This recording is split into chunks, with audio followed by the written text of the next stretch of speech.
Kita lanjutkan dialog saya ke Bang Huda. Bang Huda, seberapa kuat sinyal bergabungnya PKB ke pemerintahan Prabowo Gibran? Kita masih tahap konsultasi dengan berbagai pihak pada sejak kemarin sih, sejak pasca kami menyatakan secara resmi sikap PKB menerima dan memberikan selamat kepada Pak Prabowo. Kita lihat aja perkembangannya ke depan. Oke, tapi informasi yang menyebut bahwa akan ada pertemuan nanti Pak Prabowo Subianto ke DPP PKB ini hari ini benar? Kami dapat informasi begitu, Pak Prabowo akan datang untuk acara halal bihalal di kantor DPP pasca penetapan KPU nanti. Kami sedang menyiapkan itu karena ini bagian dari bulan Syawal, masih pada agenda halal bihalal. Iya, oke, Bang Huda, ini sebenarnya apa sih hitung-hitungannya gitu, bergabung dan tidak bergabungnya gitu? Ya tentu sebelum ngomong soal bergabung atau tidak bergabung, prinsipnya PKB memberi support penuh pada pemerintahan yang baru. Karena sekali lagi tantangan kita cukup berat ke depan.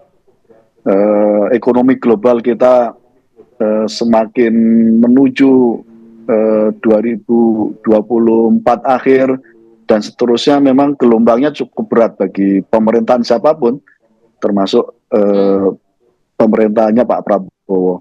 Nah, pada konteks itu support kami akan sepenuhnya kami berikan.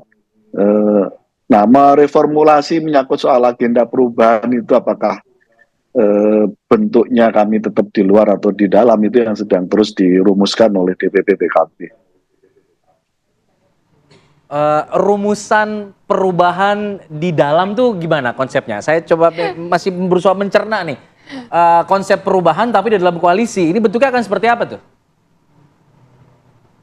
Waktu kami maju dengan pasangan Amin, kan ada beberapa semacam agenda perubahan yang kami usulkan, dan itu masuk dalam visi misi dan agenda pembangunan yang resmi kami serahkan kepada KPU. Nah tentu itu, dan kami dapat mandat perolehan suara PKB naik cukup signifikan pada pemilu ini. Artinya publik Indonesia berharap ada agenda-agenda perubahan yang tetap harus berjalan. Dan itu termasuk misi yang tidak bisa kami abaikan begitu saja. Dan saya meyakini Pak Prabowo,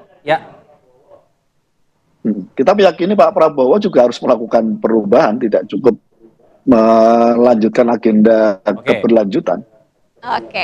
Catatannya penting.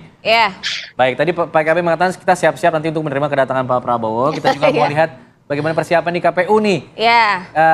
Bapak-bapak yang terhormat, pada pagi hari ini kita coba untuk melihat dulu situasi di KPU karena mereka juga sedang bersiap-siap untuk menggelar penetapan pengesahan pemenang Pilpres 2024 yang akan nanti jelang kedatangan Pak Prabowo Subianto dan juga Gibran Rakabuming Raka. Ada Celia Alexandra dari sana. Celia, pantauan Anda sejauh ini persiapannya?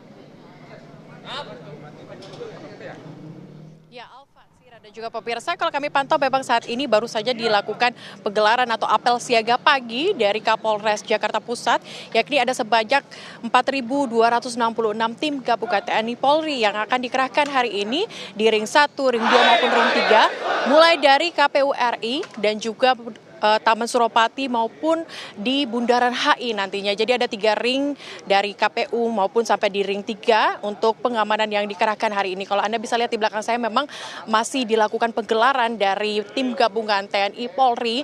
Dan kalau kami bisa gambarkan kepada Anda, memang jalanan di Jalan Imam Bonjol saat ini tempat saya mengabarkan ini memang sudah disterilkan dan ditutup sejak kemarin di pukul 16.00 waktu Indonesia Barat. Dan kalau kami pantau memang saat ini kondisi sudah steril dan juga tim pengamanan memang sudah berjaga mulai dari arah Bundaran HI menuju ke arah Imam Bonjol maupun dari arah Imam Bonjol menuju ke arah Taman Suropati.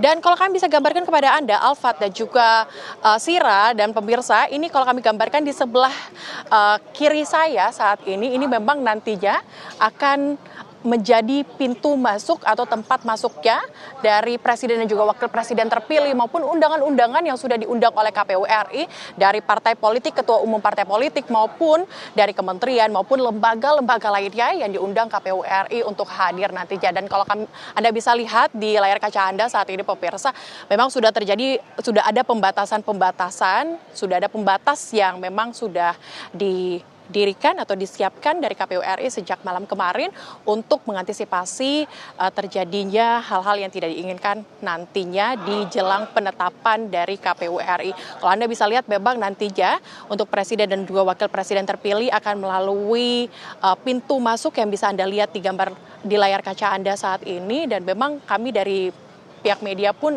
dibatasi dan hanya sebatas dari pagar tempat saya mengabarkan saat ini. Memang kalau bisa Anda lihat ini tim pengamanan memang mulai terus dikerahkan untuk mengamankan jalannya penetapan nanti pagi, maksud kami di pukul 10.00 waktu Indonesia Barat.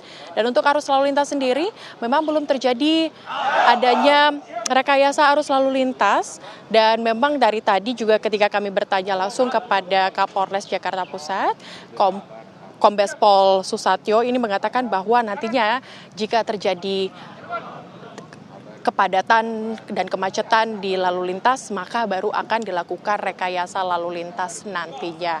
Dan kalau kami bisa gambarkan kepada Anda pemirsa, memang himbauan langsung dari Kapolres untuk nantinya masyarakat tidak melakukan konvoi maupun iring-iringan untuk menghindari terjadinya kepadatan maupun kericuhan yang terjadi jelang penetapan nantinya. Dan kalau kami bisa gambarkan sedikit pemirsa, memang penetapan ini akan dilakukan di pukul 10.00 waktu Indonesia Barat, dan kalau kami bisa pantau sejak kemarin memang sudah dilakukan persiapan di KPU RI, dan persiapan ini sudah lumayan, sudah matang mulai dari rapat koordinasi yang dilakukan oleh KPU RI, dan nantinya ketika rapat pleno ini akan dilakukan di pukul 10.00 waktu Indonesia Barat, di akhirnya akan ada pidato dari presiden dan juga wakil presiden terpilih.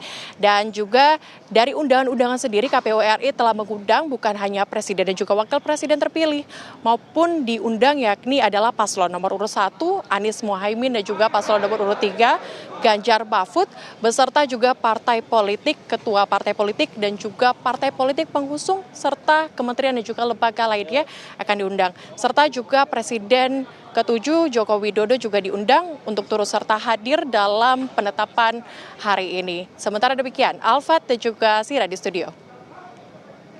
Terima kasih Celia Alexandra, informasi langsung dari KPU. Nanti kami sama akan memantau bagaimana perkembangan selanjutnya. Saya ingin ke Pak Wi terlebih dahulu. Pak Wi, ini benar ya artinya Prabowo akan bertemu dengan PKB usai dari penetapan di KPU?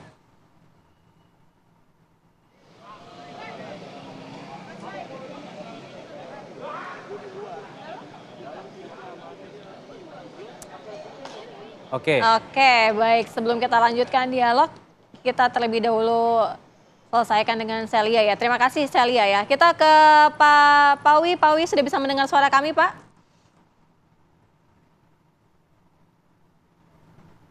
Ada masalah komunikasi lagi sepertinya dengan baik. Pak Wi. Bang Kita Igor, saya ingin ke lanjutkan. Bang Igor dulu deh sambil Ya. menunggu Pak Wi nih. Bang Igor, sebelum kita jeda nih, ada alasan khusus nggak kenapa kemudian, dari analisa Anda ya, kenapa kemudian Pak Prabowo Subianto memilih PKB sebagai parpol pertama nih yang disambangi setelah disahkan menjadi presiden terpilih? Ya, saya rasa masyarakat atau publik udah tahu ya bahwa awalnya itu koalisi Gerindra dengan PKB itu sangat solid ya, gitu.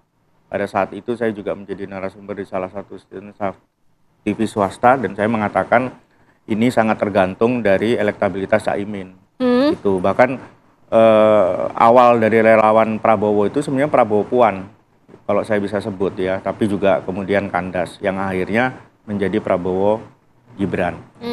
Pak Prabowo saya yakini dia akan mampu, karena Pak Prabowo ini dia memahami bahwa politik di Indonesia itu terkait koalisi ya, dia kan udah beberapa kali kalah tuh, sekarang dia menang. Ya. Dia bisa meyakini bahwa koalisi ini bukan soal ideologi, Tapi tapi jatah-jatah tertentu atau pos-pos tertentu nanti. Nah itu yang harus Pos-pos menteri begitu ya? Makanya saya bilang gelombang pertama itu, gelombang kedua itu yang agak sulit memang PDIP dengan PKS karena dia secara ideologi dia lebih kuat gitu. Nah, Tapi kalau Bang Igor bilang kan gelombang kedua akan bergabung, tapi PDIP seberapa kuatnya kalau misalnya dari posisi Bang Igor Tergantung. melihatnya? saya meyakini ada komunikasi gelap antara Pak Prabowo dengan Ibu Puan ya, Maharani. Nah itu sebenarnya di dalam faksi di PDIP sendiri nggak banyak juga yang terlalu simpati kepada Ganjar Pranowo ya, lebih kepada Ibu Puan. Nah Ibu Puan ini sebenarnya yang menjembatani. Kita jangan lupa bahwa Ibu Puan ini ikut halal bihalal kemarin di koalisinya TKN, dan itu membuktikan bahwa mungkin tidak sekarang karena memang lagi mengajukan PT UN kan begitu, walaupun telat ya, bahkan hak angket aja udah kadaluarsa karena keputusan MK itu final dan binding ya. Nah tapi biarlah itu kemudian berjalan, tapi saya meyakini gitu ya dari statement-statement Ibu Puan Maharani dan bagaimana kedekatan Ibu Mega dengan Pak Prabowo termasuk dengan Ibu Puan itu sendiri ya sebagai Ketua DPR, ini nanti akan bisa mewujudkan apa yang dicita-citakan oleh atau visi misi dari Prabowo Gibran gitu ya, membentuk koalisi besar untuk menghadapi tantangan global yang semakin tinggi tensinya begitu.